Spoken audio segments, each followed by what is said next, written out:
ஆமென்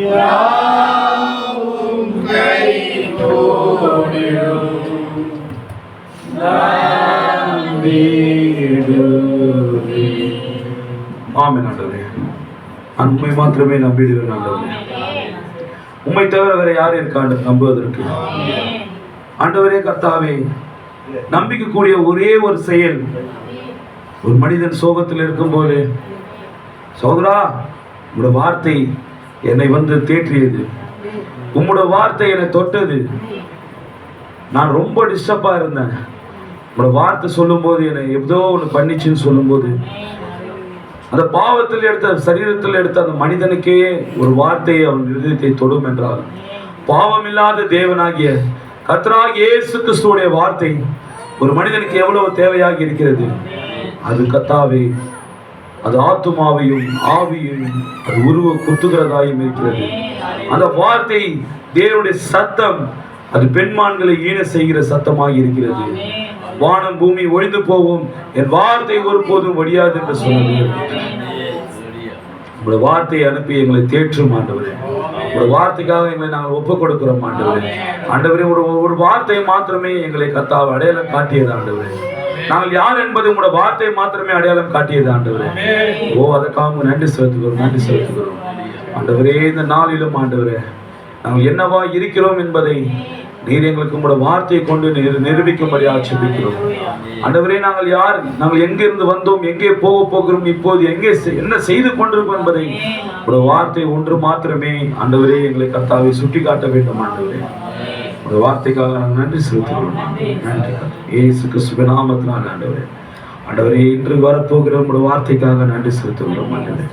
ஆண்டவரே, பேசுவது கர்த்தாவே மோசே அல்ல, மோசைக்குள்ளிருந்து தேவன் என்ன பேசுவார் என்று ஜனங்கள் கூறினார்கள் ஆண்டவரே. பேசுவது பிரணாம் அல்ல, பிரணாமுக்குள்ளிருந்து தேவன் என்ன பேசுவார் என்று கூறினார்கள். இப்போது பலிபீடத்தில் நின்று கொண்டிருக்கிறவர் சாதாரண ஒரு மனிதன் தான். ஆனால் சாதாரண எளிமையான மனிதனுக்குள்ளாக தேவன் என்ன பேசுவார் என்ற வாஞ்சியோடு நாங்கள் வந்திருக்கிறோம்.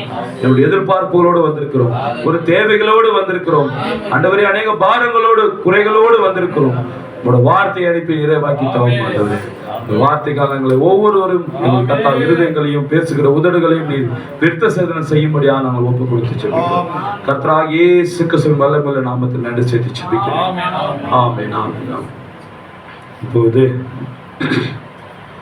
நம்முடைய அருமை சகோதரர், நடுவரப்பட்டு ஏரியாவிலே ஊழியம் செய்கிற கிறிஸ்து நேசர் ஐக்கிய சபையின் போதகர் அருமை சகோதரர் நம்முடைய அண்ணன் ஜபராஜையா அவர்கள் வார்த்தையை பிரசிக்கும்படியாக நாம் கரங்களை தட்டி அவர் உற்சாகமாக வரவேற்றோம்.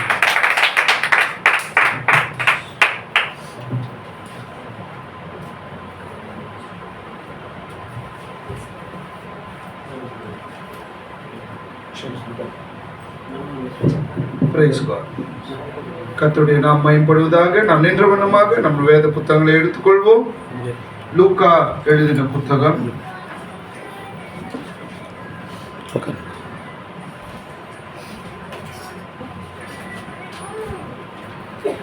17ஆம் அதிகாரம்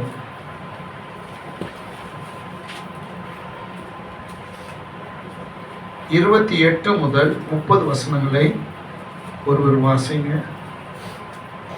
லூக்கா 17ஆம் அதிகாரம் 28 முதல் 30 வசனங்கள். லோத்தினுடைய நாட்களில் நடந்தது போலவும் நடக்கும். ஜனங்கள் புசித்தார்கள், குடித்தார்கள், கொண்டார்கள், விற்றார்கள், நட்டார்கள், கட்டினார்கள்.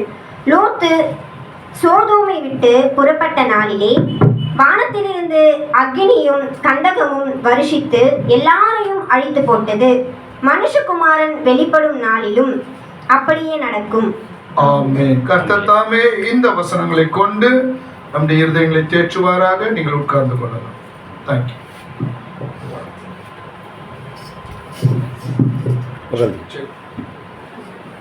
சரி.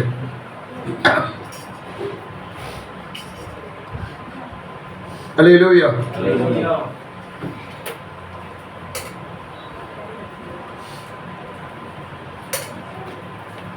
உங்கள் யாவரையும் காண்பதில் மிகுந்த மகிழ்ச்சி. கர்த்தர் உங்கள் ஒவ்வொருவரையும் ஆசீர்வதிப்பாராக. எங்கள் சபையின் சார்பில், சகோதர சகோதரிகள் சார்பில் பாஸ்டர் மனோவா மற்றும் குடும்பத்தார், சகோதர சோர்கள் யாவரையும் நான் மனமாற வாழ்த்துகிறோம்.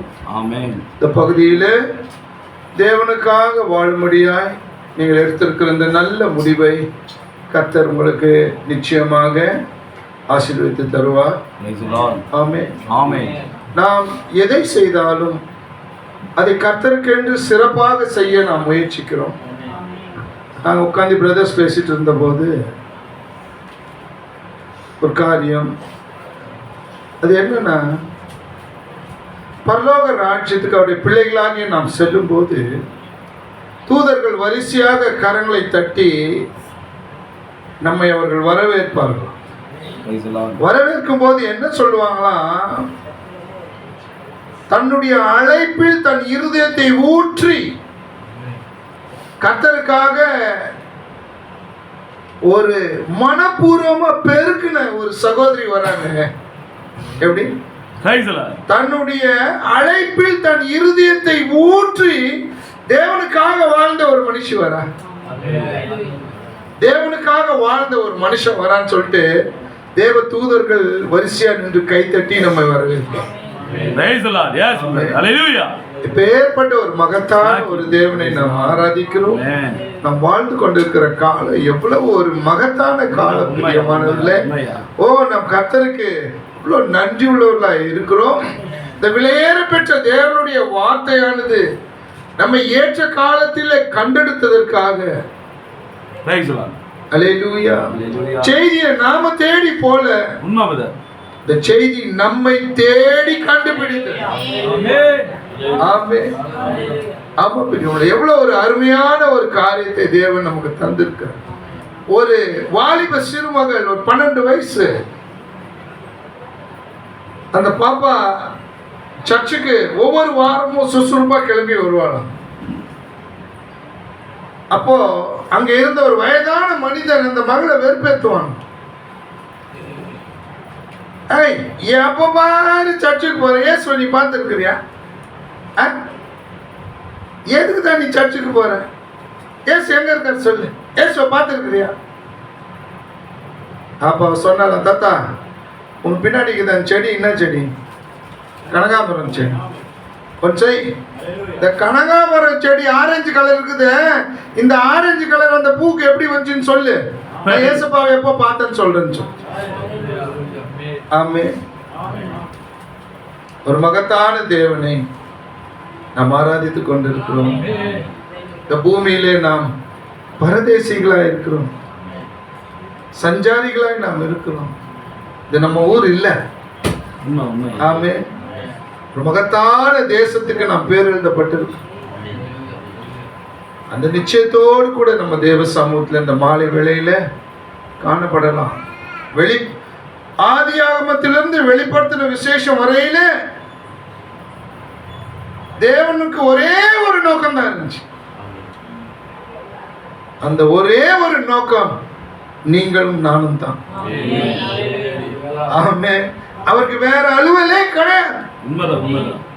7 சபை காலங்களிலும் இந்த ஆண்டவராக இயேசு கிறிஸ்து ஒரே ஒரு வேலையை தான் செஞ்சார். Praise the Lord. 7 பொன்குத்து விளக்குகளின் மத்தியிலேயே உலாவிட்டு இருந்தார். ஆமென். ஆமா, தன் சபையை, தன் மனவாட்டி சபையை பாதுகாப்பதை தவிர அவருக்கு வேற வேலை இல்லை. ஆமென். எப்பேற்பட்ட அற்புதமான தேவனை நாம் ஆராதிக்கிறோம். இங்கே ஒரு அருமையான வேத வசனம், நம் அருமையான கர்த்தருடைய தாசர்கள் எல்லாம் நீங்க எடுத்து இந்த வேத வசனத்தை நீங்கள் ஒவ்வொருவரும் கண்டிப்பாக தியானிச்சிருப்பீங்க. லூக்கா 17:25-30 தீர்க்கதரிசி அடிக்கடி எடுத்து அவர் பிரயோகித்திருக்கிறார். அடியான் தேவன் எனக்கு கொடுத்த கிருபையை கொண்டு அதை இன்னும் ஒரு கோணத்துல பார்க்க இன்று உங்களோடு கூட அடியான் பிரயாசப்படுகிறார்.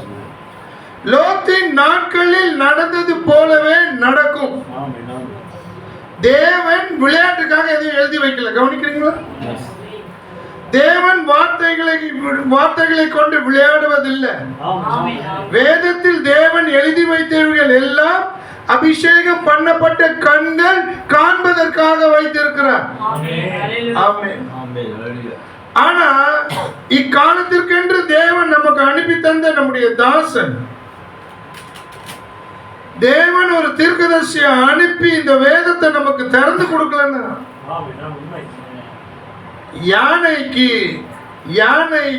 யானையை தடவி பார்த்த கதையில தான் நின்று இருப்போம். Amen. லோத்தின் நாட்களில் நடந்தது போலவே நடக்கும். Praise the Lord. லோத்தின் நாட்கள் உடனேயே பொதுவான உலகத்தார், வேதத்தை அறிந்தவர்கள், ஸ்தாபனக்காரங்க, இவங்க எல்லாருமே என்ன செய்வாங்கன்னா லோத்தின் நாட்களில் நடந்த அருவருப்பை குறித்தும் பாலியல் கலவரங்களை குறித்தும் உண்மைதான். அவிசுவாசமான வாழ்க்கையை குறித்தும், பாவனை எல்லை கோட்டை விசுவாசி லோத்தை பற்றியும், லோத்தின் மனைவி உப்பு தூணாய் மாறியதை பற்றியும், சோதம் குமாரா அக்னியால எரிந்ததை குறித்தும் இவங்க எல்லாம் இதைத்தான் பேசுவாங்க. Average mind always talks about woman அப்படின்னு. தமிழ்ல சொல்லுங்க. அதாவது சராசரியான இருதயம் எப்பவும் பெண்களை பற்றி பேசும். ஆமென். லோத்தின் நாட்கள்ல என்ன சொல்லுங்க, உண்மைதான். லோத்தின் நாட்கள்ல இவ்வளவு அநியாயம் நடந்துச்சு. ஆமென். ஆமென். ஆனால் லோத்தின் நாட்களில் இவ்வளவுதான் நடந்துச்சா? ஹல்லேலூயா. லோத்தின் நாட்கள்ல இதுதான் நடந்துச்சா? சரி, லோத்தின் நாட்கள்ல என்னதான் நடந்துச்சு?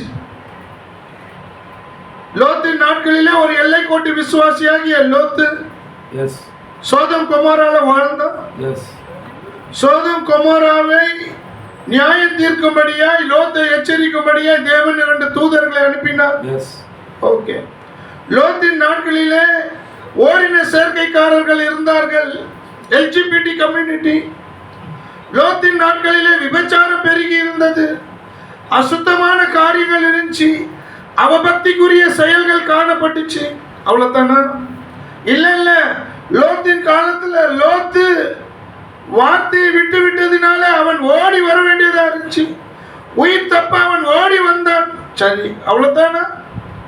தேவனுடைய வார்த்தையை அவிசுவாசத்தினால லோத்தின் மனைவி பின்னிட்டு பார்த்து உப்பு தூணாக மாறினான். ஆமென். அவ்வளவுதான் நடந்துச்சா? இல்ல. அக்கினியும் கந்தகத்தையும் தேவன் வருஷித்து சோதம் கொமோரா பட்டணங்களை அழித்து போட்டார். ஆமென். சாதாரண இருதயங்கள் எல்லாம், சிந்தைகள் எல்லாம் இவைகளையே தான் சிந்திச்சுட்டு, தேவனும் திட்டமிட்டு இந்த வேதத்தை விசுவாசிக்கு திரை விலக்கியும் அவிசுவாசிக்கு திரை மறைத்தும் அவர் எழுதி வைச்சிருக்கிறார். ஆமென். பைபிள் அவிசுவாசிக்காக எழுதப்படவில்லை, வேதமானது விசுவாசிக்காக எழுதப்பட்டது. தன்னுடைய பிள்ளைகள் அக்காலத்தின் மகத்துவத்தை காணும்படியே தேவன் எல்லாவற்றையும் எழுதி வச்சிருக்கிறார். ஆமென். லோத்தின் நாட்கள்ல இவ்வளவுதான் நடந்துச்சா? லோத்தின் நாட்கள்ல வேற நடக்கலையா? பொதுவாக பாத்தீங்கன்னா பொதுவான ஜனத்தார் இவைகளை குறித்து தான் பேசுவாங்க.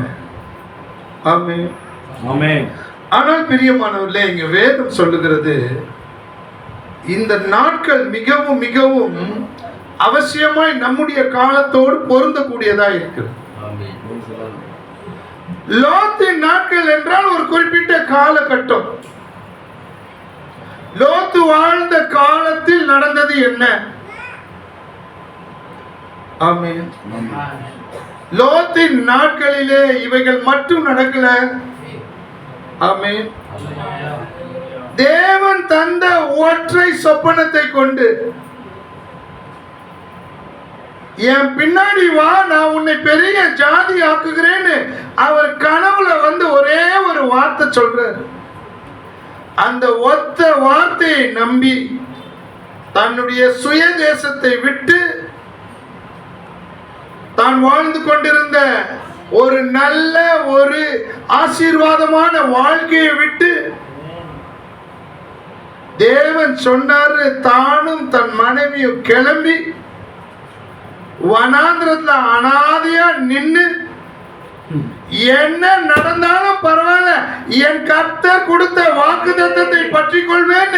ஆபிரகாம் வாழ்ந்தானே, ஆபிரகாம் வாழ்ந்ததும் லோத்தின் நாட்கள்ல தான்.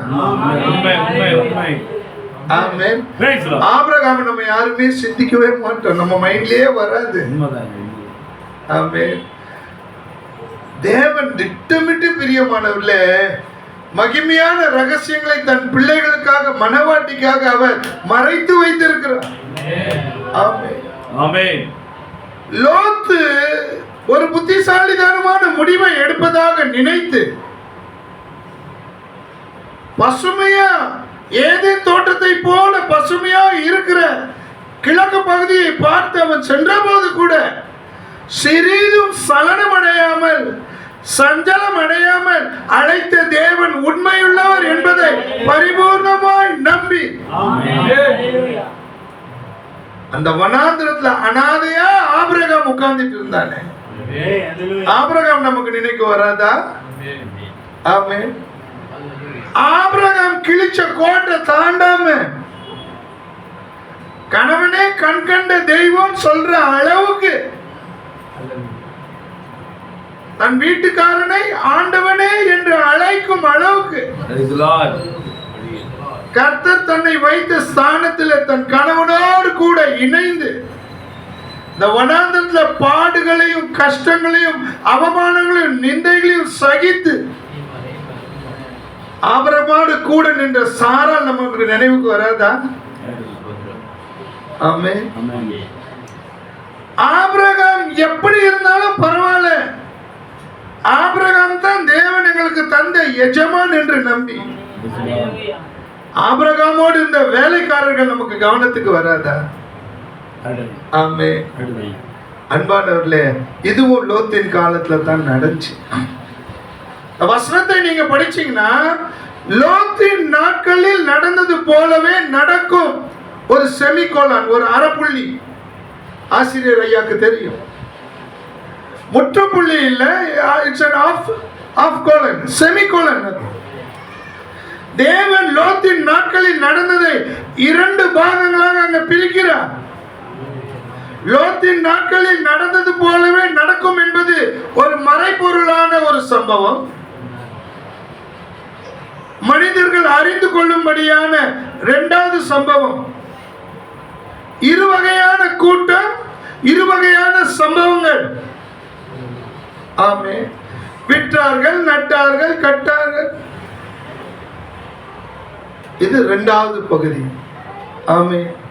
2வது பகுதியை பற்றி நம்ம பேசணும்னா நம்ம அறிந்திருக்கிறபடியே லோத்தின் நாட்கள்ல தான் நம்ம வாழ்ந்துட்டு இருக்கோம்.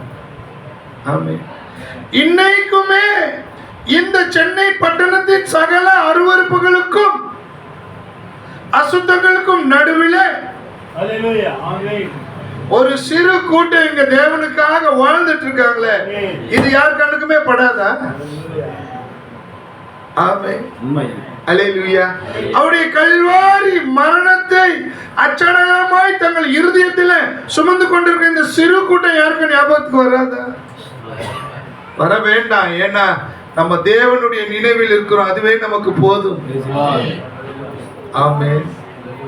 அனம் பிரியமானவர்களே, லோத்துடைய ஜீவியம், லோத்துடைய மனைவி உப்பு தூணானது, சோதம் கொமோரா அழிக்கப்பட்டது, இதெல்லாம் சரித்திரம், வரலாறு, உண்மைதான்.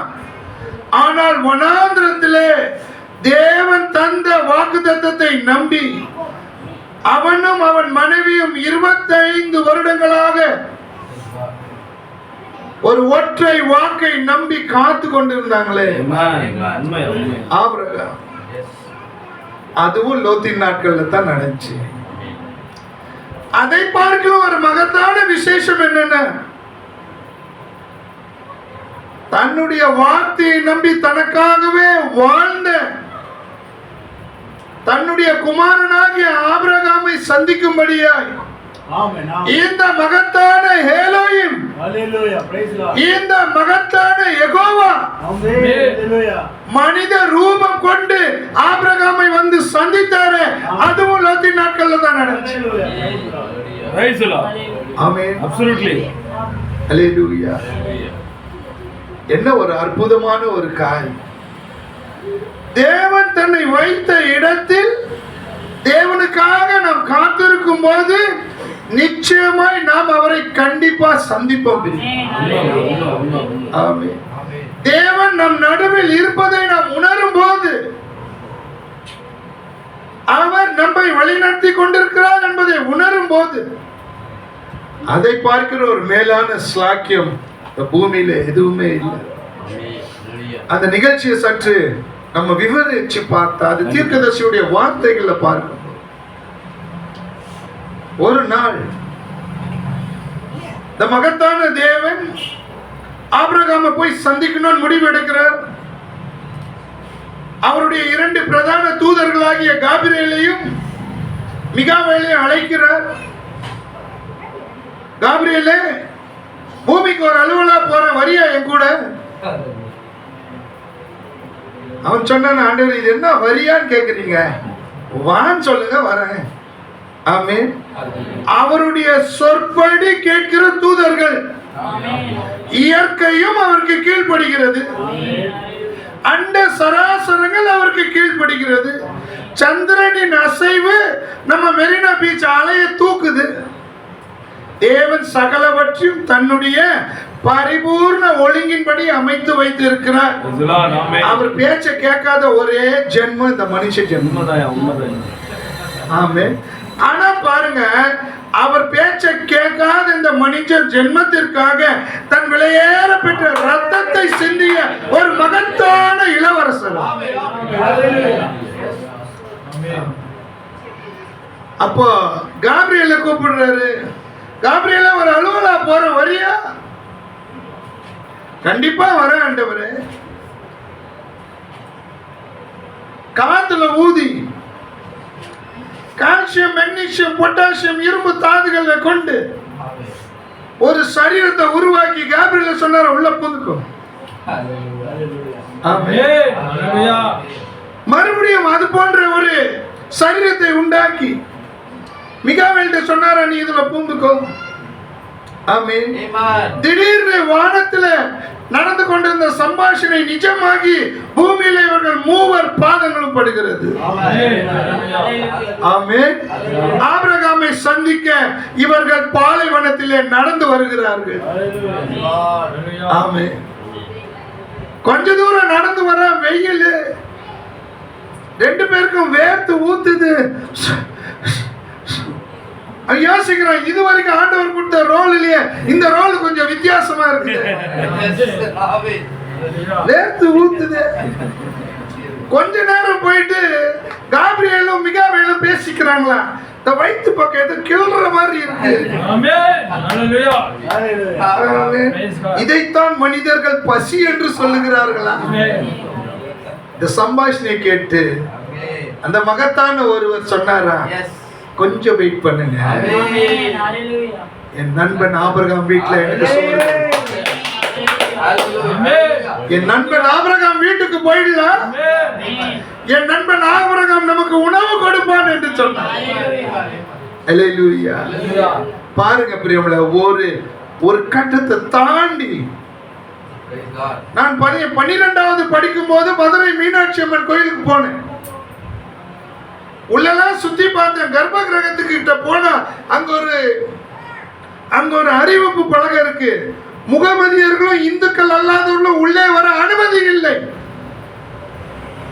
இங்க என் தெய்வம் என்ன நண்பன் சொல்றார், உங்களையும் என்னையும் சிநேகிதர்கள் என்று சொல்லுகிறார். அல்லேலூயா. அவங்க அப்படி வராங்க. இது ஒரு பக்கம். ஆபிரகாம் வனாந்தரத்தில் இருந்தாலும் தேவன் அவனை ஆசீர்வதித்தார். அருமையான சபை வீட்டாருக்கு உங்களுடைய ஆரம்பம் அற்பமாய் இருக்கலாம், இந்த உலகம் உங்களை அற்பமாய் பார்க்கலாம், விசுவாசியங்கள் யாவும் கைகூடும். ஆமென்.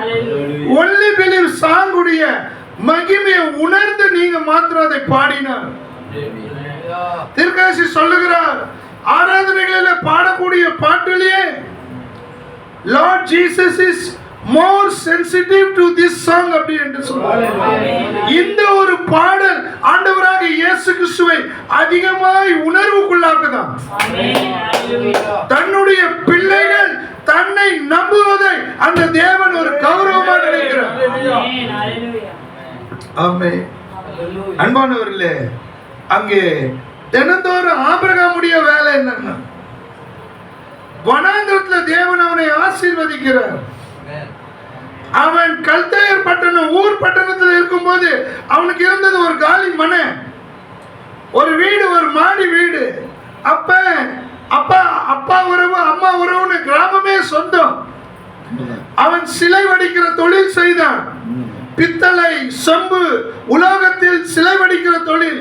சிலை செய்யற வேலை செய்யறவங்க எல்லாம் நல்லா தான் இருப்பாங்க, நல்ல வருமானம். ஆமென்.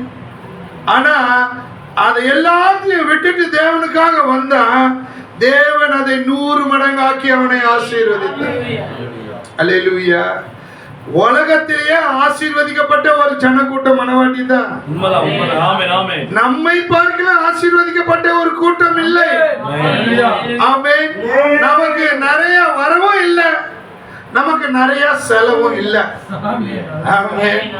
நிறைய வரவு இருந்தா நிறைய செலவாயிடும். தேவன் நிறைய கொடுக்கவும் இல்ல, நிறைய புடுங்கி போடவும் இல்ல. அல்லேலூயா. கர்த்தர் நமக்கு நல்லவராய் இருக்கிறார். பிரியமா, தெய்வீக சுகமளித்தல் என்றால் நம்ம ஆஸ்பத்திரிக்கு போய் ட்ரீட்மெண்ட் எடுத்து காசு கொடுத்து சுகமாக்கிட்டு வர்றது மாத்திரம் இல்ல, வியாதிப்படாமல் தேவன் பாதுகாப்பதும் தெய்வீக சுகமளித்தல். ஆமா, நான் ரொம்ப சிந்திப்பது உண்டுங்க. இந்த வசந்தன் ஓனர் 1000 கோடிகளுக்கு அதிபதி. அப்போலோ ஹாஸ்பிட்டல்ல வெளிநாட்டுல இருந்து தனி விமானத்தை வச்சு அவரை காப்பாற்றும்படியா அந்த கோவிட் சீசன்ல ஃபாரின் டாக்டர்ஸ் ப்ரொடியூஸ் பண்ணாங்க. அந்த ஜீவனை அவன் காப்பாத்திக்கணும்.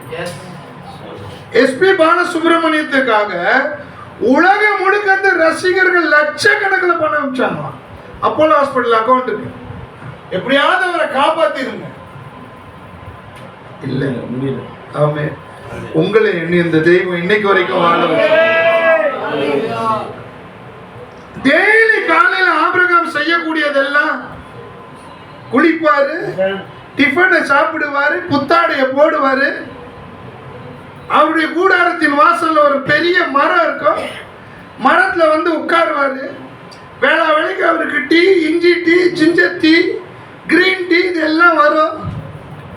அவன் போகிற பாதையின் வழியாய் அவன் உபசரிப்பை பெற்றுக்கொள்ள இஸ்மவேலரும் எத்தியோப்பியர்களும் வியாபாரிகள் போவாங்க. வியாபாரிகள் எல்லாருக்கும் நல்லா தெரியும், ஆபிரகாம் வீட்டுக்கு போனா டீயும் பிஸ்கட்டும் கொடுத்து விடுவாங்க. சாப்பாட்டு நேரத்துக்கு போனா சோறு போடுவான் ஆபிரகாம். ஆபிரகாம் அவங்ககிட்ட எல்லாம் கதை பேசுவான். காஞ்ச மிளகாய் 5 கிலோ, கடுகு, மிளகு, உப்பு, சீரகம், புளி, பாபிலோன் துணிகள், துணி வகைகள் எல்லாம் வாங்குறது, வைக்கிறது, கொள்ளுறது. அந்த வனாந்தரத்துல தேவன் அவனை மகத்தான மனுஷனாய் வைத்திருந்தார். எலியேசரின் வாயின் சாட்சி நமக்கு. என் எஜமான் சீமானாய் இருக்கிறார்.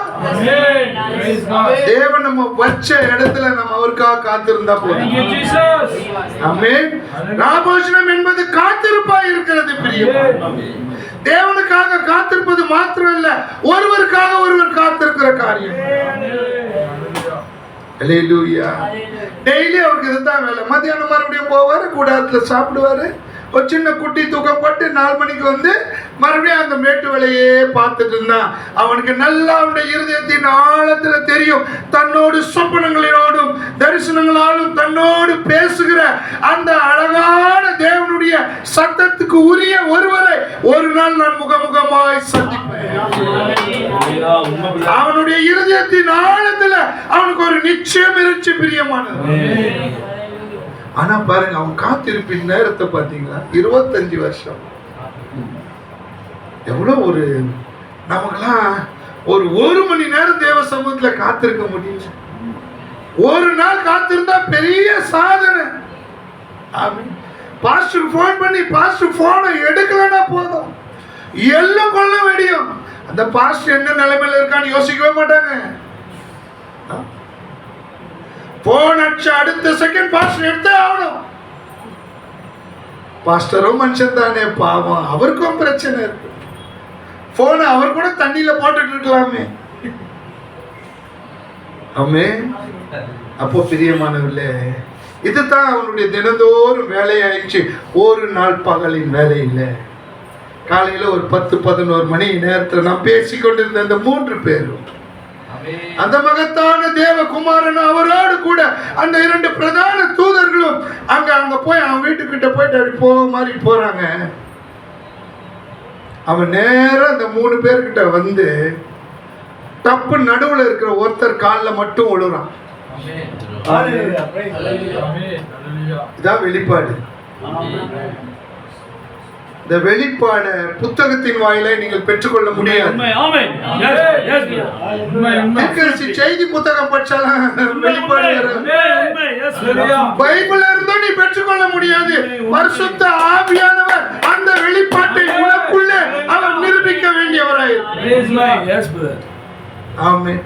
என் கேள்வி அதான், வெறும் சொப்பனத்துல அவர் சத்தத்தை கேட்டிருக்கான், தரிசனத்தில் அவருடைய சத்தத்தை கேட்டிருக்கானே தவிர இவர் தான் அவர் என்று எப்படி அவனால் அடையாளம் கண்டு கொள்ள முடிஞ்சா?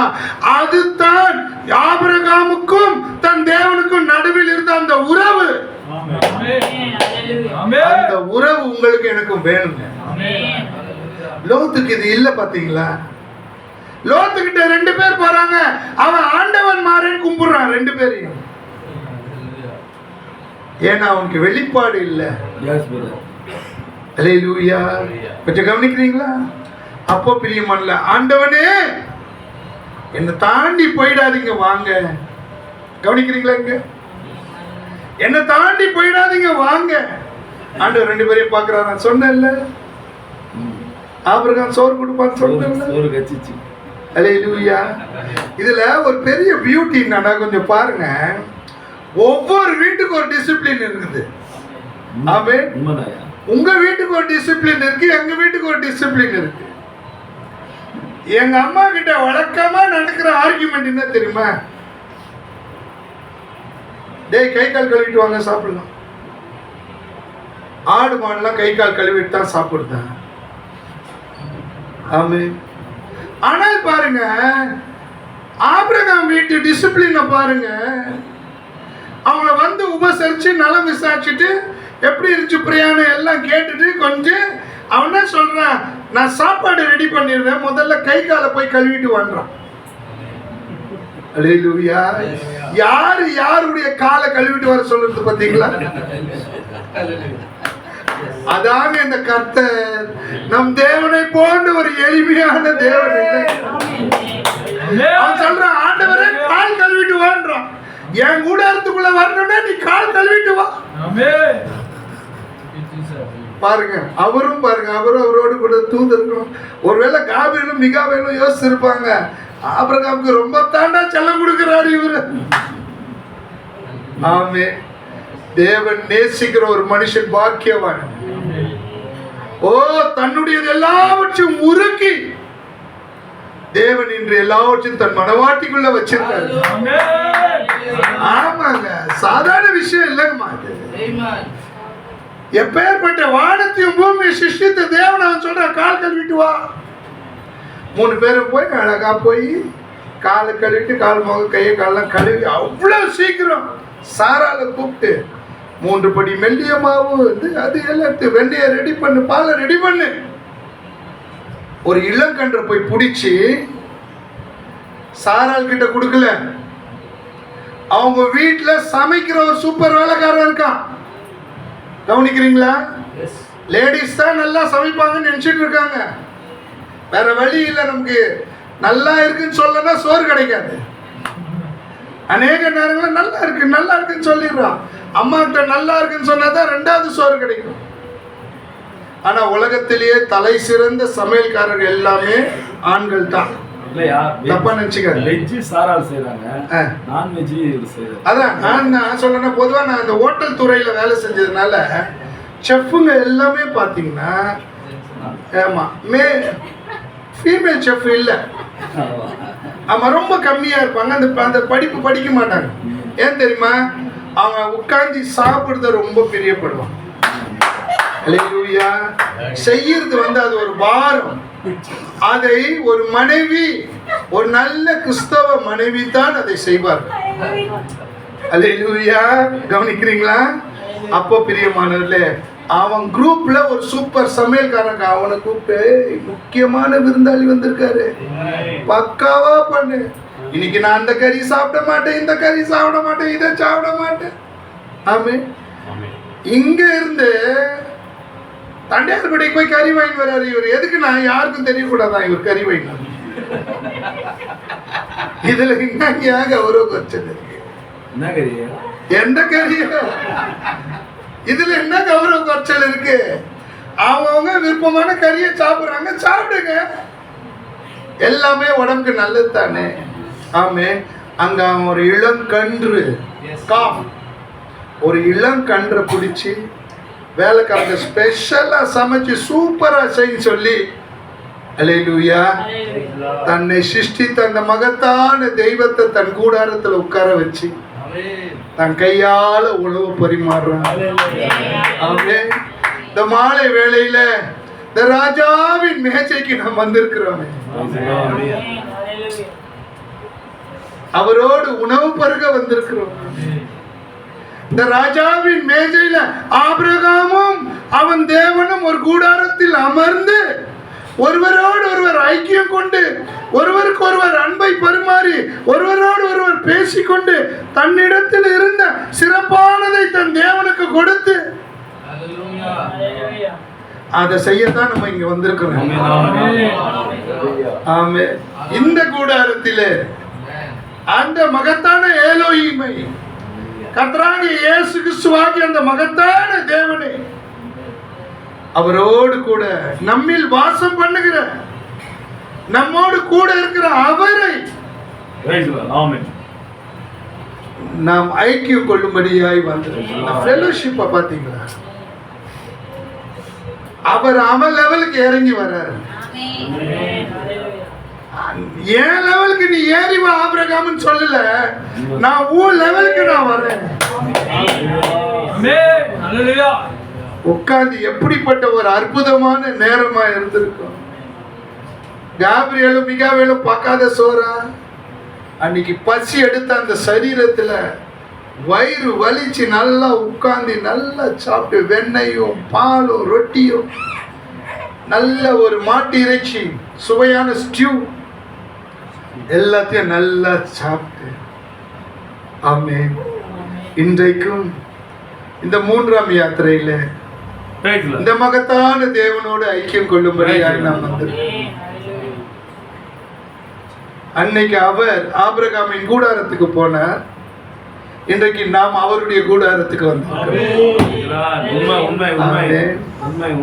ஆமா பிரிய, நாமும் கிறிஸ்துவுக்குள் விசுவாசத்தினாலே ஆபிரகாமின் புத்திரராய் நாமளும் காணப்படுகிறோம். ஆமென்.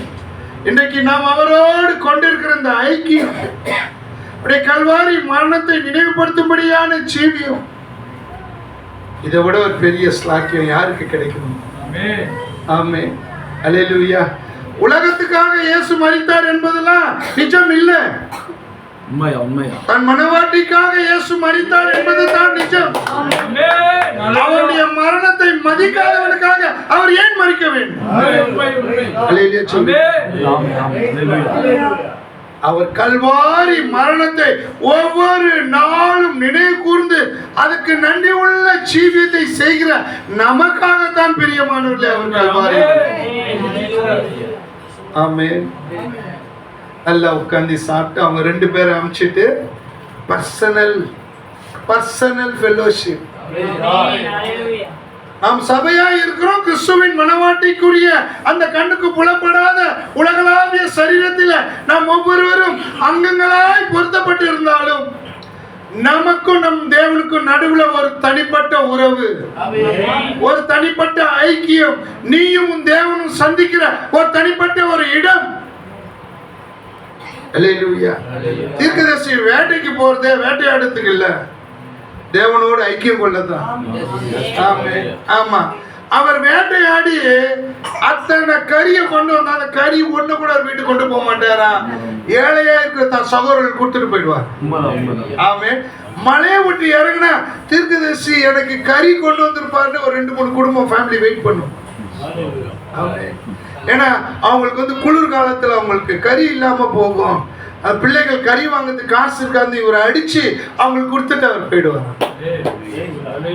அந்த தேவனோட ஐக்கியம் கொள்ளுகிற அந்த ஒரு அற்புதமான ஒரு ஜீவியம் நானும் கிறிஸ்துவும் ஒருங்கிணைந்த, அல்லேலூயா, கண்ணுக்கு புலப்படாத அந்த ஆவிக்குரிய சரீரத்தில் நானும் என் கர்த்தரும் கொண்டிருக்கிற அந்த இணைப்பு. ஆமென். அருமையான சகோதர சகோதரிகளே, இந்த நிகழ்ச்சியை தீர்க்கதரிசி மனுஷகுமாரனின் ஊழியத்திற்கு ஒப்பிடுகிறார். 1963 பிப்ரவரி 28 துவங்கப்பட்ட அந்த மனுஷகுமாரனின் ஊழியத்தை இங்கே தீர்க்கதரிசி இந்த சம்பவத்தோடு ஒப்பிட்டு இந்த தேவன் மீண்டும் மனித உருவில் இந்த கடைசி நாளில் வந்து நிற்பார், புறஜாதிகளுக்கு இதுதான் கடைசி அடையாளம். ஆமென். இதை விட ஒரு இன்ட்ரெஸ்டிங்கான ஒரு விஷயம் என்னன்னா, அவர் வந்து தனிப்பட்ட ஐக்கியம் கொண்டு சோதோமை எப்படி அழிக்கிறது, யாரை காப்பாத்துறது, இவன் நாவாடுறான். அல்லேலூயா. நீங்களும் நானும் ஒருவருக்கு ஒரு அப்படி நாவாடினாலே எரிச்சல் ஆகிடும். ஒரே கேள்வி என்ன 3 தடவை கேட்டீங்கன்னா 4வது ஆச்சு பாய மூடுமான்னு. அவர் எவ்வளவு பொறுமையுள்ள தேவனா இருப்பார் பாரு. 100ல் ஆரம்பிச்சு 80, 70, 60, 50, 40, 30, 20, 10. அவர் சொல்றாரு 10 பேர் இருந்தா கூட சோதனை அழிக்க மாட்டேன். 10 நீதிமான் கூட இல்லைங்க அந்த ஊர்ல. கர்த்தருக்கு ஸ்தோத்திரம். இந்த பட்டணத்துல தேவன் இத்தனை நீதிமான்கள். லோத்து 10 பேர் இருந்தா சொல்ல நான் அழிக்க மாட்டேன். அவன் தன் சகோதரனுக்காக வழக்காடுகிறான், வாதாடுகிறான். அவனை அவமானப்படுத்திட்டு அவனோட கூட இருந்து ஒன்னா இருந்து எல்லா சுக துக்கத்தை அனுபவிச்சு எல்லா ஆசீர்வாதத்தையும் அனுபவிச்சு ஆபிரகாமின் ஆசீர்வாதம் லோத்துக்கு அப்படியே இறங்குச்சு. தேவன் கொடுத்தார். ஆமாங்க. நித்திய ஜீவனில் ஒரு கூட்டம் வருமா? இந்த கூட்டம் யாருன்னா மணவாட்டிக்கு உதவி செய்தவர்கள் என்ற பட்டியல்ல ஒரு கூட்டம் வருமா? நீங்க பஸ் ஏறும்போது பக்கத்து இங்க உட்காருக்கான்னு சொல்றாங்களே, அவங்களுக்கு நித்திய ஜீவன் கிடைக்கும்னு சொல்றது என்ன கணக்குல புரியல. ஆமே. சிறியவர்களுக்கு சார் உப்பு ஜாஸ்தியா இருக்கா சார், நம்மள பரிவோடு ஹோட்டல்ல கேக்குறானே சர்வர், எப்பா கொஞ்சம் சுடு தண்ணி கொடுப்பா, தொண்டை கரகரன்னு இருக்கு, தோ கொண்டு வரேன், ஓடி போய் கொண்டு வரானே. அவனுக்கு ஒரு நித்திய ஜீவன் இருக்கு. நீங்க இதுல போடுறீங்க, எத்தனை பேர் கோச்சிங் போறான்னு தெரியல.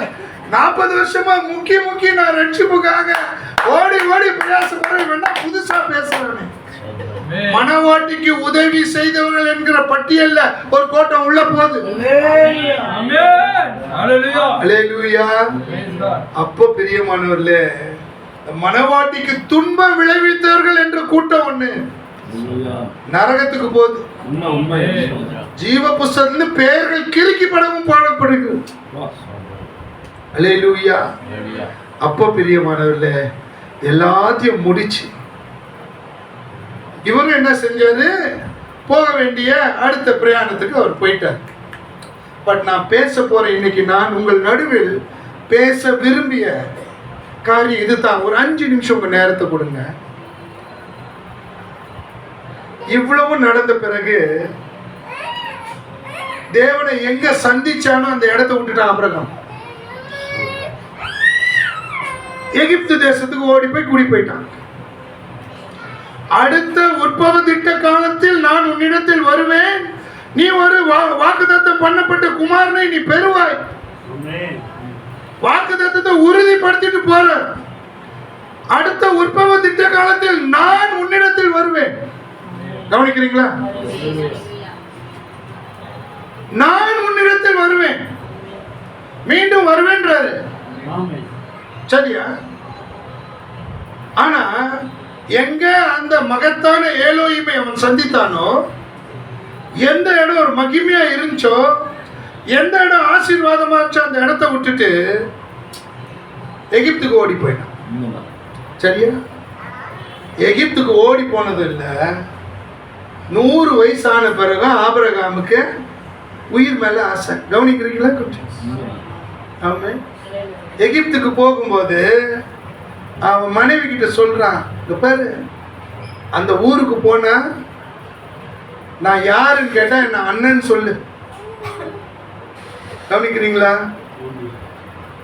பொய். இவன் பொய் பேசுறது மாத்திரம் இல்ல, தன் மனைவியை பொய் பேச வைக்கிறான். கவனிக்கிறீங்களா? எகிப்துக்கு போய் எகிப்துல கோராரில அவன் குடியிருக்கிறான். சரியா? தேவன் மேல அவ்வளவு சீக்கிரம் அவனுக்கு இருந்த நம்பிக்கை போயிடுச்சா?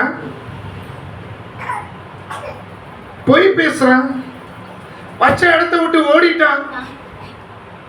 நம்ம எல்லாருமே அப்படிதான். ஹல்லேலூயா. கடைசி வரைக்கும் நம்ம வாழ்க்கை நொண்டிக்கினே தான் இருக்க போகுது. மனிதர்களா இந்த சரீரத்துல இருக்கிற வரைக்கும் நம்ம விழத்தான் போறோம். ஆனா நான் விழுந்து போன நிலையில் என்னை சுய நீதியில நியாயப்படுத்தாமல், தேவனே நான் விழுந்துட்டேன் எனக்கு உதவி செய்யுங்க நம்ம கேட்கும் போது, நம்மை சரிப்படுத்த தேவன் நல்லவரா இருக்கிறார். அந்த சரிப்படுத்துற நிகழ்ச்சி தான் இந்த ராபோஜனம். மாசத்துக்கு ஒரு தடவை நம்ம தேவனோடு நல்மனம் பொருந்த நம்மை சரிப்படுத்திக் கொள்ள தேவன் கொடுக்கிற தருணம் இது. சரிங்களா?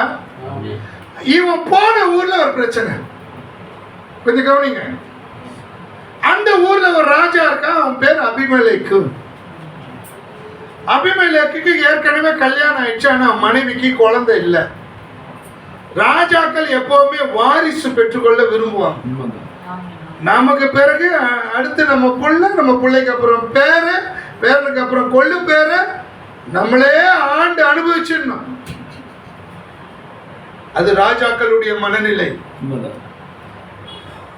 ஆண்டவரை நம்மள என்ன செஞ்சிருக்காரு? ராஜாக்கள் ஆசாரியர்கள் வச்சிருக்காரு. அவரும் அந்த மனநிலை தான். ஆசாரிய பிள்ளை ஆசாரியன் தான், ராஜாவுடைய பிள்ளை ராஜா தான். ஆமென். மகத்தான தேவனுடைய குமாரரும் குமார்த்திகளுமாகிய நாம் இளவரசர்களும் இளவரசிகளுமாய் இருக்கிறோம். ஆமென். அந்த ராஜாவுக்கு மனைவிக்கு குழந்தை இல்லை, அதனால அவனுக்கு பொண்ணு பார்த்துட்டு இருக்காங்க. மொபைல்ல மெசேஜ் வருது, ராஜா ராஜா நீ இன்னொரு திருமணம் பண்ணணும்னு பொண்ணு பார்த்துட்டு இருக்கிறல்ல, வனாந்திரத்துல இந்த எபிரேய குடும்பம் ஒன்று வந்திருக்குது. ஆபிரகாம்னு ஒரு அண்ணங்காரன் இருக்கிறான், அவனுக்கு ஒரு தங்கச்சி இருக்கிறா, அவ பேர் சாராள். கொஞ்சம் கவனிங்க, கேட்ச் த பாயிண்ட். சாராள்னு ஒரு தங்கச்சி இருக்கிறா, உலக மகா அழகி. யாருங்க? 90 வயசான சாராள ஒற்றற்படை போன் பண்ணி சொல்றான், ராஜா உலக மகா அழகி, நீ திருமணம் பண்ணணும்னு நினைக்கிறல்ல, இந்த பாப்பாவை நீ கல்யாணம் பண்ணு. ஆமென். புரியுதா? புரியுதா இந்த ரெவலேஷன்?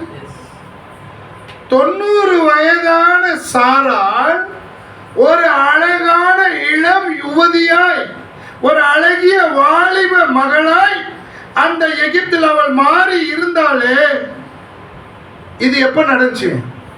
லோத்தின் நாட்கள்ல தான் நடந்துச்சு. கவனிக்கிறீங்களா? ஆபிரகாம் அண்ணனுக்கு ஏத்த மாதிரி அண்ணன் மாதிரியே இருக்கிறான். எகிப்துக்கு அவர்கள் சென்றிருந்த போது ஆபிரகாமும் சாராளும் சரீர உருமாற்றம் அடைந்து மீண்டும் தங்கள் வாலிபத்துக்கு திரும்பி இருந்தார்கள். ஆமென்.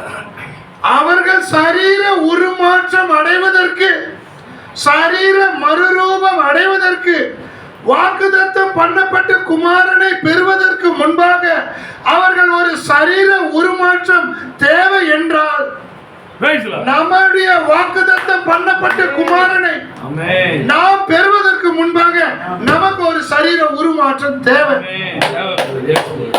இன்னைக்கு நம்ம அநேக பெரிய பெரிய காரியங்களை பேசுகிறோம். கர்த்தர் அவர்களை ஆசீர்வதிக்க, அது உண்மைதான், சரிதான்.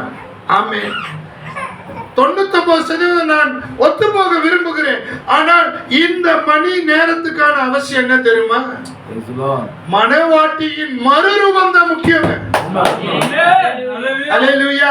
இந்த சரீர மறுரூபத்தை அடையாமல் நீங்களும் நானும் எடுத்துக்கொள்ளப்படுதலில் போக முடியாது. எடுத்துக்கொள்ளப்படுதல் ஜென்ம சரீரத்துக்கு கிடையாது.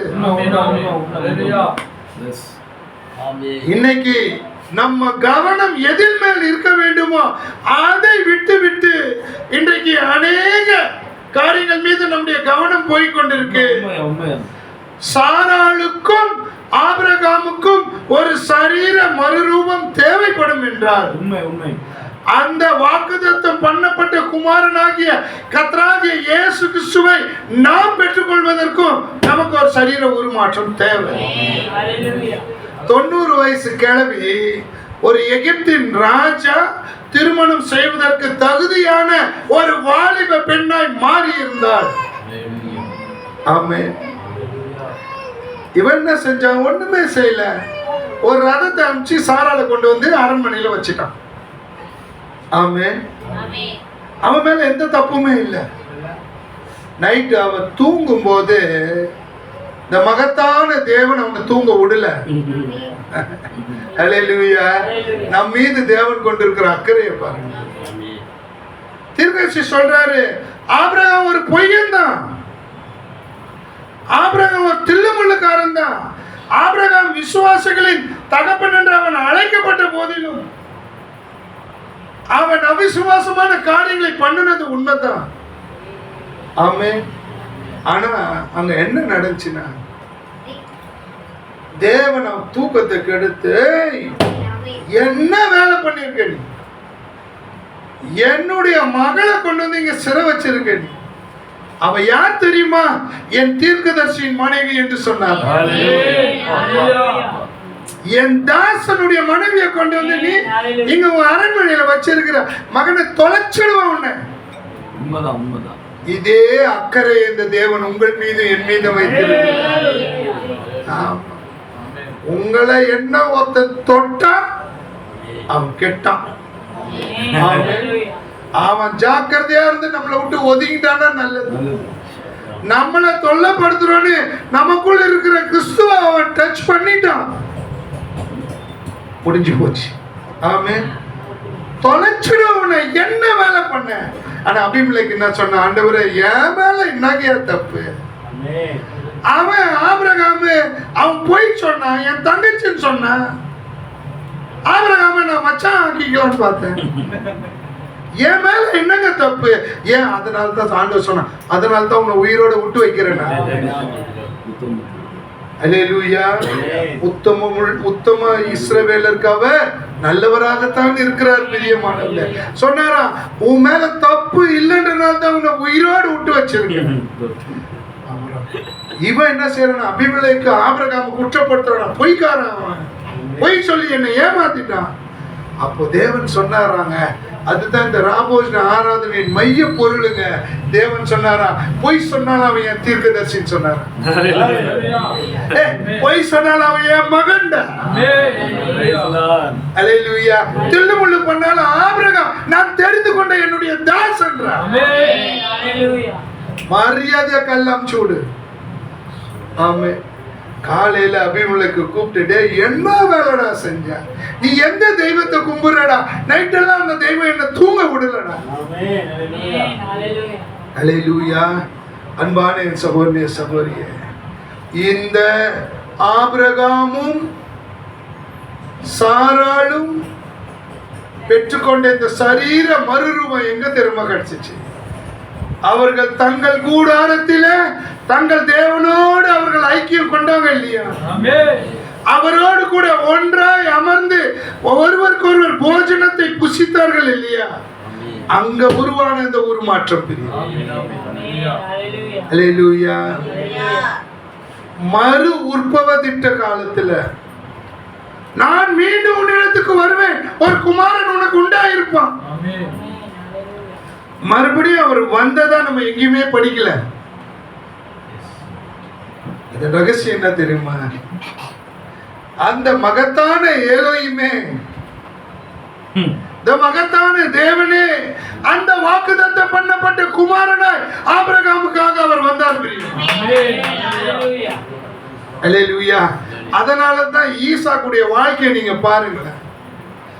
ஊரே பஞ்சமா, ஈசாக்கு விதை விதைச்சு 100 மடங்கு அறுப்பாராம். அது யாரால முடியும்னா தேவனால மட்டும்தான். அல்லேலூயா. அந்த எந்த வாக்குத்தத்தம் பண்ணப்பட்ட குமாரனை தேவனிடத்தில் வாக்குத்தத்தமாய் அவன் பெற்றிருந்தானோ, எந்த வாக்குத்தத்தம் பண்ணப்பட்ட குமாரனுக்காக 25 வருஷம் அவன் சகல அவமானம் நிந்தைகளையும் சகித்து வனாந்திரத்தில் அவன் காத்து கொண்டிருந்தானோ, அந்த வாக்குத்தத்தம் பண்ணின அந்த தேவனையே தன்னுடைய வாக்குத்தத்தம் பண்ணப்பட்ட குமாரனை அவன் பெற்றுக்கொண்டான். அல்லேலூயா. இன்றைக்கும் நமக்கு ஒரு வாக்குத்தத்தம் உண்டு. இந்த மகத்தான தேவகுமாரனை நாம் பெற்றிருக்கிறோம் என்று விசுவாசி. ஆமென். ஒரு மகத்தான நாளிலே அன்பானவர்களே, அந்த வாக்குத்தத்தம் பண்ணப்பட்ட குமாரனை நாம் அடையாளம் கண்டு கொள்ளும். ஆமென். ஒரு சின்ன விஷயம், டைம் இருக்கா ஐயா? ஒரு சின்ன விஷயம் நான் உங்கள்கிட்ட சொல்றேன் பெரியம்மா. இந்த செய்தி ஒரு ஃபயர் பால். இந்த செய்தி சிலரை பொசுக்கும், சிலரை உருவாக்கும். ஆமா பெரியவர்களே, கிருபை பெற்றவர்களை இந்த செய்தி உருவாக்குகிறது. இந்த அக்கினி உருவாக்குகிறது. இந்த அக்கினி புடமிடுகிறது. இந்த அக்கினி வேறு பிரிக்கிறது. ஆனா இந்த செய்தி ஒரு சிலரை பொசுக்கி கொண்டிருக்க பெரியமான கிருபையினாலே நாம் இந்த செய்தியினால உருவாக்கப்பட்டு கொண்டிருக்கிறோம். தேவனுக்காக ஒருமித்து கூடிய நீங்கள் இன்றைக்கு ஒரு சபையாக உருவாகி இருக்கீங்க. உங்கள் நடுவில் தேவன் மகிமையான காரியங்களை செய்கிறார். என்னைக்கு நம்ம தேவனை முன்வைக்க வேண்டும் என்று முடிவெடுத்து விட்டோமோ அன்றைக்கே தேவன் நம்மளோடு கூட அவர் காட்சியில வந்துட்டார். தெரியும். ஆமென். இன்னொரு விஷயம் என்ன தெரியுமா? யோவான் கையில் அந்த சிறு புத்தகம், அந்த சிறு புத்தகத்தை அவன் வாங்கின உடனே வாங்கி புசி என்று சொல்லி ஒரு ஆஃபர். இன்னைக்கு நிறைய பேர் வாங்குறாங்க, பார்த்துக்கிட்டே இருக்காங்க. பெரியமானவர் செய்தியை கேட்டுக்கிட்டே இருக்கிறோம். நம்ம செய்தியாய் மாறத்தான் அழைக்கப்பட்டிருக்கோம். வாங்கி புசி. அவன் வாங்கி புசிக்கிறான். அல்லேலூயா. அந்த சிறு புத்தகத்தை அவன் வாங்கி புசிக்கிறான். அந்த சிறு புத்தகத்தில் என்னெல்லாம் இருந்துச்சுங்க? 7 முத்திரைகள் இருந்துச்சா? 7 இடி முழக்கங்கள் இருந்துச்சா? இன்னைக்கு யோவான் அதை வாங்கி புசித்தவுடன் 7 முத்திரைகளும் 7 இடி முழக்கங்களும் அவனுக்குள்ள போயிடுச்சு. அவன் ரத்தத்தோட கலந்துச்சு. அதனால தான் நான் சொன்னேன், இந்த செய்தி ஒரு ரெவலேஷன். இப்போ இந்த சிறு புத்தகத்தை நம்ம வாங்கி புசித்து விட்டோம். செய்தியை நீ ஏற்றுக்கொண்டவுடன் இந்த செய்தியை நீ சாப்பிட ஆரம்பிச்சுட்ட. இந்த சிறு புத்தகத்தில் இருக்கிற 7 முத்திரைகளின் ரகசியம், 7 சபை காலங்களின் வியாகியானம், 7 கலசங்கள், 7 வாதைகள், 7 இடிமுழக்கங்கள், தண்டர்ஸ், எல்லாமே இது இன்னைக்கு ஒரு ரத்தத்தோட கலந்துச்சுன்னா உனக்கு அது உன் ஆத்மாவிற்கு வெளிப்படுத்தப்பட்டு இருக்கிறது. ஒருவனும் உனக்கு போதிக்க வேண்டியதில்லை. நீ பெற்றிருக்கிற அபிஷேகமே உனக்கு போதிக்குது. அது வேற எங்க இருந்தா வரல, எங்க இருந்து தான் வந்தது. அல்லேலூயா. நாம செய்ய வேண்டியதெல்லாம் இந்த சரீர மறுரூபத்தை பெற்றுக்கொள்ள, இந்த வாக்குத்தத்தம் பண்ணப்பட்ட குமாரனை பெற்றுக்கொள்ள, இந்த வாக்குத்தத்தம் பண்ணப்பட்ட குமாரனை நம்முடைய ஆத்மாவில பெற்றுக்கொள்ள நாம் தேவ சமூகத்துல அதிகமாய் நாம் ஐக்கியப்பட வேண்டும். இந்த ஐக்கியப்படுகிற ஒரு நிகழ்ச்சி தான் ராபோஜன நிகழ்ச்சி. அல்லேலூயா. நம் ஒருவரோடு ஒருவர் ஐக்கியம் கொள்ள வந்து நான் கத்தரோட தான் எனக்கு தொடர்பு. இவங்களாண்டா எனக்கு தொடர்பு எல்லாம் தீர்க்க சொல்ல நீ வரவே முடியும். நான் கர்த்தரில் ஒரு பாகமா இருக்கிறேன், உங்களிலும் நான் ஒரு பாகமா இருக்கிறேன். ஆமென்.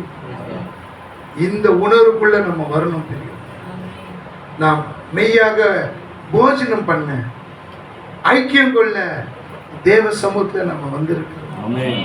ஆமென். இன்னைக்கு அவருடைய கூடாரத்துக்குள்ள நாம வந்திருக்கிறோம். அவருடைய வார்த்தையை நாம புசிச்சிட்டு இருக்கிறோம். ஜான்பதர் சொன்னார் வரும்போது, பூமிக்குரிய ஆகாரம் மீண்டும் பசி எடுக்கும்.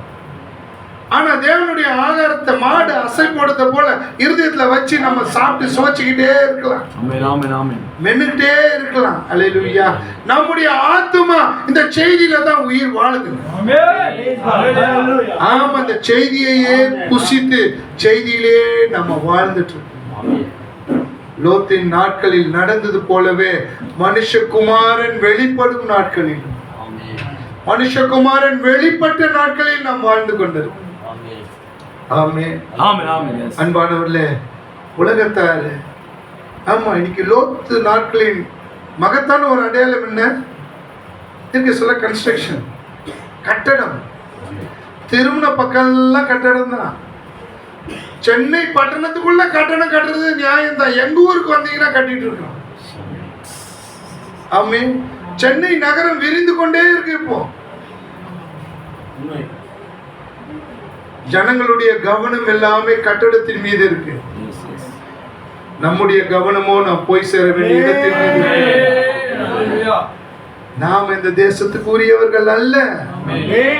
நாம் ஒரு மகத்தான தேசத்துக்காக நாங்க பேர் எழுதப்பட்டிருக்கோம். ஆமா பிரியமான, நம்ம ஆல்ரெடி ஒரு ராக்கெட்டுக்குள்ள உட்கார்ந்துட்டு இருக்கோமா?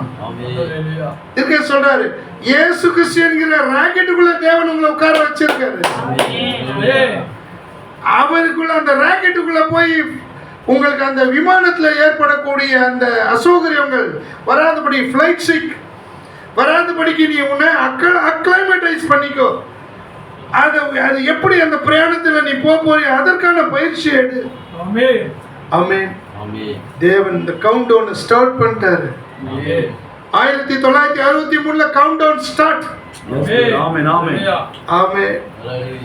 ஆமா, தேவனுடைய கவுண்ட் டவுன் 1 2 3 4 5 6 7 8 9 10 ஒரு நாள் மகத்தான தேவன் நமக்கு நாம் பெற்றுக்கொள்ள போகிறோம். இந்த வேதம் சொன்ன எல்லாம் நம் கண் முன்னே நிறைவே கொண்டிருக்குன்னா எடுத்துக்கொள்ளப்படுதலும் நம் கண் முன்னாக நிறைவேற போகிற ஒரு உண்மை. தேவன் நம்மை இழக்கவே முடியாது. இன்னும் பேயாட்ட நீ போட்டாலும் தேவன் உன்னை இழக்க போவது. அல்லேலூயா. நாம் நீதிமான்கள் ஆக்கப்பட்டிருக்கிறோம். நீதிமான்கள் ஆக்கப்பட்டிருப்பது என்றால் 3 புத்தகங்கள் இருக்கு. இதை சொல்லி முடிக்கிறேன். 3 புத்தகங்கள் இருக்கு. ஜீவ புஸ்தகம், ஆட்டுக்குட்டியானவரின் ஜீவ புஸ்தகம், மறதியின் ஆழ்கடல் என்கிற புஸ்தகம். ஆமென். ஆட்டுக்குட்டியானவரின் ஜீவ புஸ்தகத்தில் உன் பெயர் எழுதப்பட்டிருந்தால் மறதியின் ஆழ்கடல் என்கிற அந்த இடத்திலே உன்னுடைய பாவங்களும் எழுதப்பட்டு அந்த புத்தகத்தில் எழுதப்பட்டு அது மறதிக்குள்ளே சென்று விட்டது. மறதி என்றால் அது எப்படின்னா, அது ஆண்டவருடைய நினைவுல கூட உன் பாவம் இல்லையா? எங்க வந்து சேர்த்துட்டார் பாத்தீங்களா? உங்களே தேவனுடைய மெமரியில கூட நீ பாவம் செஞ்சதாவே இல்லை. எப்ப பார்த்தாலும் உன்னை என்னைய பார்த்தா பக்தி பழமா தான் தெரியுறோம் அவருக்கு. என் பிள்ளைங்க என்ன மாதிரியே இருக்க, என்ன மாதிரியே பாவம் செய்யலையே, என்ன மாதிரியே பரிசுத்த கண்ணா இருக்கு, என்ன மாதிரியே பரிசுத்த ஜீவியமா இருக்கு என் பிள்ளைங்க. அல்லேலூயா. ஆட்டுக்குட்டியானவரின் ஜீவ புஸ்தகத்தில் எழுதப்பட்ட உங்கள் பெயரை, என் பெயரை அழிக்க உலகத்துல அவ்வளவு வல்லமையான ரப்பர் கிடையாது. ஆமென். மகத்தான தேவன் தன்னுடைய கை விரலினாலே, தன்னுடைய விலையேற பெற்ற ரத்தத்தினாலே உங்கள் பெயரை, என் பெயரை அவர் முத்தரித்திருக்கிறார். ஆமென்.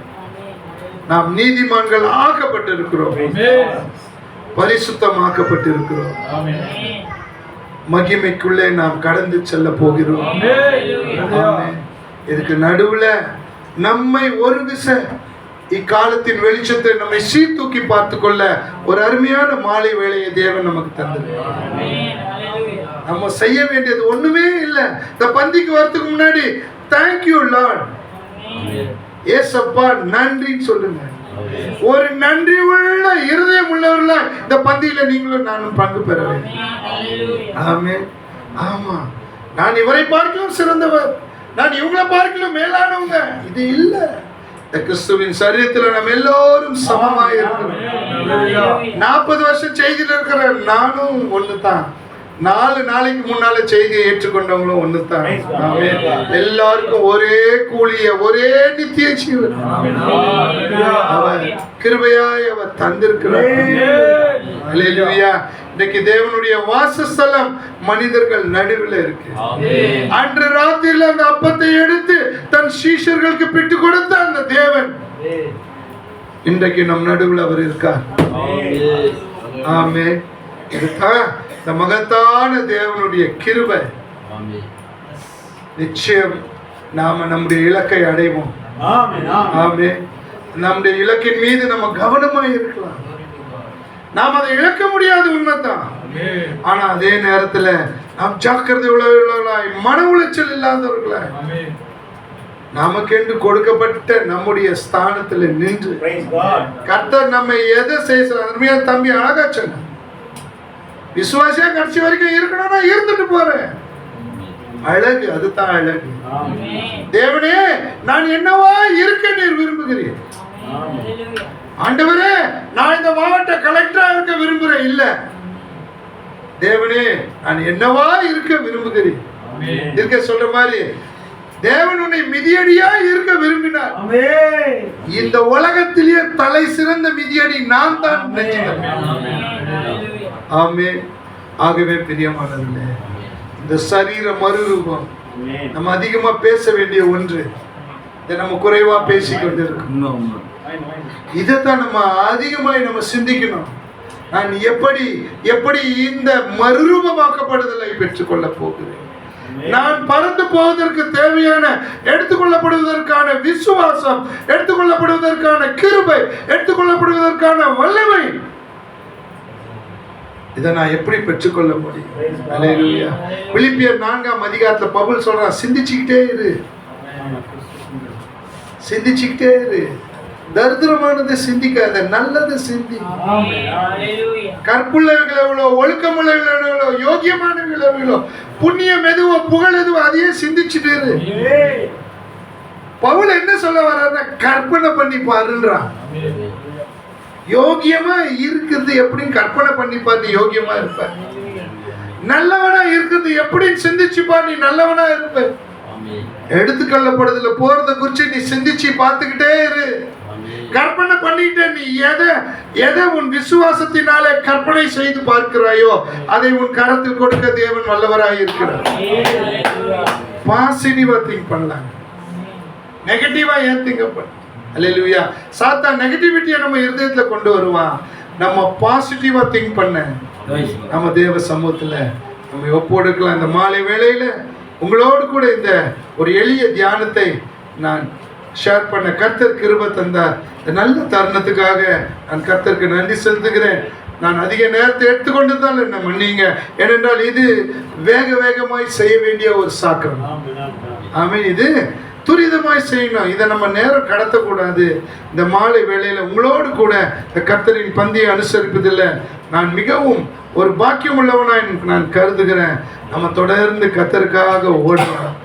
மறுபடியும் பிறந்த கிறிஸ்தவர்களின் சபை ஒரு கலங்கரை விளக்கமா இந்த பகுதியில் தன் வாழ்க்கை முடிந்து விட்டது என்று சிந்திக்கக்கூடிய ஒருவனுக்கு தேவனிடத்தில் நம்பிக்கையை ஊட்டும் ஒரு ஸ்தலமாய் இது இன்னும் அந்த எடுத்துக்கொள்ளப்படுதல் வரையில தேவனுடைய மகிமைக்காக சகோதரனை கொண்டு பாஸ்டர் மனோவை கொண்டு கர்த்தர் மகிமையான காரியங்களை உங்களை கொண்டு செய்யும்படியா நான் வாழ்த்தி கர்த்தர் தாமே இந்த வார்த்தைகளையும் உங்களையும் ஆசீர்வதிப்பாராக என்று சொல்லி இந்த செய்தியை நான் நிறைவு செய்கிறேன்.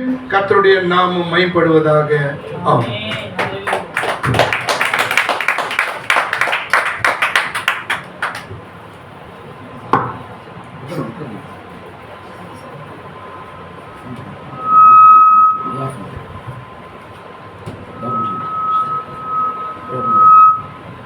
ஹல்லேலூயா. Praise the lord. கர்த்தருடைய பரிசுத்த நாமத்துக்கு உண்டாகட்டும். இந்த நாளில் அருமையான வார்த்தை கேட்கும்படியாக தேவன் பாராட்டின கிருபைகளுக்காக நன்றி செலுத்துகிறேன். ஹல்லேலூயா. எத்தனை பேர் சந்தோஷப்பட்டீங்க? ஆமென். மகத்தான தேவன் இந்த நாளிலே நமக்காக அவர் இறங்கி வந்தார் என்பதை உண்மையிலே ஒரு மகத்தான ஒரு காரியமாக நாம் கேட்டோம். ஆமென். பாருங்க, தேவன் இறங்கி வந்ததே தம்முடைய சபையாகிய மணவாட்டிக்கு தன்னை காண்பிக்கும்படியாக தான் இறங்கி வந்தார். ஹல்லேலூயா. அன்று ஆபிரகாம் அந்த மணவாட்டியாய் தன் சபையாகிய மணவாட்டியாய் இருந்தான். ஹல்லேலூயா. வேற வழியில வந்துதான் ஆகணும். அவர் வந்துட்டார் மாம்சத்துல. ஹல்லேலூயா. பாருங்க, அருமையான ஒரு கதையா அதை கொண்டு போனார் ஐயா. தூதர்கள் மாம்சத்துல வந்த பிறகு, மனுஷர்களா வந்த பிறகு அவருக்குள்ள என்ன வந்துச்சுன்னா, மனுஷனுடைய உணர்வானது அவர்களை பெற்றுக்கொண்டார். அல்லேலூயா. மகத்தான தூதர்கள் மனுஷீக இந்த பூமிக்கு இறங்கி வந்த பிறகு அப்பதான் அவர் கேட்கிறாரு, இவங்க பசின்னு ஒண்ணு சொல்றாங்களே, அது இதுதானா இருக்குமா அப்படின்னு அப்பதான் என்ன பண்றாங்களா, அந்த ஃபீல் அவருக்குள்ள வருதான். பாருங்க, தூதர்கள் மனுஷனாய் வந்த பிறகு மனிதனுடைய உணர்வு என்ன என்பதை அறிந்து கொண்டார்கள். மகத்தான தேவனும் அதேதான். அவர் இறங்கி மனுஷனா மாறுந்தே உன்னுடைய உணர்வு என்னவா இருக்குது என்பதை தான் தெரியும்படியா இறங்கி வந்தார். அல்லேலூயா. தான் அந்த உணர்வை பெற்றுக்கொண்டு பாருங்க, அதனாலே தான் அவர் நாம் என்னெல்லாம் கஷ்டப்படுறோமோ அதெல்லாம் அவரும் பண்ணார். நாம் என்னெல்லாம் கவலைக்குள்ளாக போறோமோ அதெல்லாம் அவர் உணர்ந்தார். அல்லேலூயா. பாருங்க, இந்த எந்த மனுஷனும் தாழ்த்த முடியாத நிலைக்கு தன்னை தாழ்த்தினார். மகத்தான தேவன் அதை செய்யும்படியாய் வந்தார். யாருக்காருன்னா தன்னுடைய மனவாட்டிக்காக அவர் வந்தார். அல்லேலூயா. அல்லேலூயா. பாருங்க, இப்படியா ஒரு சகோதரன் பேசுந்த கேட்டார். கேப்ரியல் தேவன் பூமிக்கு எப்படி சொல்றான்னா, அவன் கேட்குறான், தேவன் கேட்குறாரு, கேப்ரியல் நீ போயிட்டு இந்த பூமிக்காக ரத்தம் சிந்தி சிலுவையில் அறைய முடியுமா அப்படின்னு கேட்கும்போது அவன் யோசிச்சுட்டு, ஐயோ தேவனே, நான் பூமிக்கு போல, பூமி முழுக்க பாவமா நிறைஞ்சிருக்குது, அங்க பாவம் தான் அதிகமா இருக்குது, நான் அங்க போய் என்ன பண்ண முடியாது, பிரசங்கிக்கவோ செய்ய முடியாது. அதே மாதிரி மிகாவேல் கிட்ட கேட்கிறார், மிகாவேல் நீயாவது போக முடியுமா? இல்ல என்னால போக முடியாது, பூமி முழுக்க பாவமா நிறைஞ்சிருக்கு, அங்க நான் என்னால போயலாம் என் ஜீவெல்லாம் கொடுக்க முடியாது. கடைசியா 2 பேரை கேட்டா, கடைசி அவரே என்ன பண்ணாரு, இறங்கி தன்னுடைய ஜீவனை கொடுக்கும்படியா வந்துட்டார். அல்லேலூயா. யாருமே செலுத்த முடியாத நிலைக்கு அவர் இறங்கி வர, பாருங்க, மகத்தான விஷயம் அதுதான். தேவனே இறங்கி வர அளவுக்கு தேவனுக்கு நாம் முக்கியத்துவம் வாய்ந்தவர்களா இருக்கும். அதுதான் தேவனுடைய மனவாட்டியா இருக்குது. அல்லேலூயா. பாருங்க, நாம் உத்தமமாய் நித்தியமானாய் வாழ்வதற்காக அந்த நீதியான தேவன் இறங்கி வந்தார். நம்ம இடத்துல உத்தம்னு ஒண்ணு கிடையாது. அல்லேலூயா. உண்மைன்னு ஒண்ணு கிடையாது. தேவன் விரும்புகிற வாழ்க்கையை நாம் வாழ்வது கிடையாது. ஆனாலும் தேவன் நம்மை மீட்கும்படியா இறங்கி வந்தார். உண்மையிலே இந்த கடைசி நாள்ல லோத்தின் நாட்களில் நடந்தது போல இன்றைக்கு தேவன் இறங்கி இருக்கிறார். அல்லேலூயா. மனுஷகுமாரன் நாளிலும் அப்படியே நடக்கும். நீங்க நடந்ததா இல்லையா? மனுஷகுமாரன் இருக்கிறாரா இல்லையா? வந்தாரா இல்லையா? அல்லேலூயா. இன்றைக்கு இருக்கிறதுனால தான் நாம் அவரை ஆராதித்து கொண்டிருக்கிறோம். உண்மையிலே மகத்தான வார்த்தை இது. இந்த நாள்ல இந்த வார்த்தையை பேசலனா, இந்த வார்த்தையை நம்ம வாழ்க்கையில் நாம் பொருத்தி கொள்ளலனா, நாம் இந்த கடைசி நாள்ல ஜீவிக்கணும்னு சொல்லிக்கிட்டு அவசியமே இல்லை. அல்லேலூயா. சொல்ல முடியாது. பாருங்க, ஐயா சொன்ன மாதிரி அவன் வீடை கட்டுறான், அவன் ஏதோ பெரிய பெரிய பில்டிங்கை கட்டுறான், இன்னும் கொஞ்சம் இன்டீரியரா போனா அவன் அப்படியாக தவறான வாழ்க்கை ஜீவித்துக்குள்ள போயிட்டான், ஓரின சேர்க்கையில போயிட்டான், செக்ஷுவலா போயிட்டான், எவ்வளவு விஷயம் வந்துடுச்சு. அன்னைக்கு என்னெல்லாம் நடந்ததோ இன்னைக்கு அது நடக்குது. அன்னைக்கு அதெல்லாம் நடந்ததுன்னா அப்ப கண்டிப்பா தேவன் அங்க இருந்தார்ல. இன்னைக்கு அவர் இறங்கிருக்கணும்ல அப்படின்னு பாக்கிறத யாருமே எல்லாருமே தவறு விட்டுருக்காங்க. அல்லேலூயா. இன்னைக்கு தேவனை காணாதபடி ஏதோ ஒரு பாக்குல மட்டும் பார்த்துட்டே போயிடுறாங்க. ஆனா தேவனை நாம் காண வேண்டிய நிலத்துல ஒரு சிறு குடும்பத்துக்கு, ஒரு சிறு கூடாரத்துக்கு தேவன் தன்னை வெளிப்படுத்திருக்கிறார். அல்லேலூயா. நமக்கு தேவன் வெளிப்படுத்துகிறார் என்பது ஒரு மாபெரும் விஷயம். அல்லேலூயா. பாருங்க, உத்தமுள்ள எதுக்கு தேவன் சொல்ல கடமைப்பட்டிருக்கிறார். இத சொல்றதுக்கு நீ உத்தமமா அப்படின்றத நம்மை நாமே நிதானித்துக்கணும். சொன்னார் உத்தமுள்ள இருந்ததுக்கு தேவன் சொல்ல கடமைப்பட்டிருக்காரு. நாம என்ன உத்தம செஞ்ச தேவன் இதெல்லாம் நமக்கு சொல்லியிருக்கிறார். அல்லேலூயா. பாருங்க, அவர் சொன்னார் பாருங்க, அவன் ஆபிரகாமே அவன் போய் சொன்னான், ஆனா அவன் என்னுடைய தீர்க்கதரிசி. அல்லேலூயா. அந்த மகத்தான காரியம் தான். அல்லேலூயா. அவன் ஆபிரகாமா இருந்தான், ஆனா போய் சொன்னான், அவன் தீர்க்கதரிசியா இருந்தான். அதனால அதை அவன் கணக்குல எடுத்துக்கல. அல்லேலூயா. இன்னைக்கு அதை நம்ம மனவாட்டிக்கு அதை தான் சொல்றாரு. மனவாட்டா இருக்கிறதுனால நம்முடைய பாவங்களை அவர் மன்னித்து, அல்லேலூயா, நீ செய்த எல்லா அக்கிரமங்களையும் மன்னித்து அவர் உன்னை ராஜாக்களும் மாஸ்டர்களும் மாற்றிருக்கிறார். அதற்காக நாம் நம்மை ஒப்புக்க வேண்டிய ஒரு இடத்துல இருக்கிற சகோதர சகோதரி. இந்த மகத்தான வார்த்தையை உண்மையில எத்தனை பேர் சந்தோஷப்பட்டீங்க? இந்த கடைசி நேரத்துல, இந்த நாள்ல அப்படியாக தேவன் ஆபிரகாமோடு இசைந்து அந்த நாளில் அப்படியாக அவர் உன்னது போல அந்த ராஜாவின் பந்தியில உட்காரும்படியா தேவன் இந்த நாள்ல நம்மளுக்கு அருள் செய்திருக்கிறார். அல்லேலூயா. அவரும் தங்களை மூடி ஒரு பாடலை பாடி அப்படியாக ஆராதிக்குள்ள கடந்து போகும்.